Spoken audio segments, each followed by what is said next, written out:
Emerging leaders are getting the chance to put policies into practice. American International College is hosting the 83rd Annual Model Congress this week. And at the end of this event, the winner will receive a full scholarship to the college. This full 4-year tuition scholarship was named in memory of Catherine Mauchey, the top delegate at the 74th Model Congress in 2015.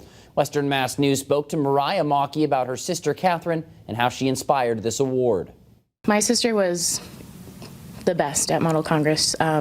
She had a fire, she had passion, she fought for anything that she believed in, and that's one of the reasons they named the first place award after her when she passed away, is because we want the people who win this conference to embody what she did. Mauchey stresses how important to get involved in politics at a young age to understand exactly what Congress should be doing.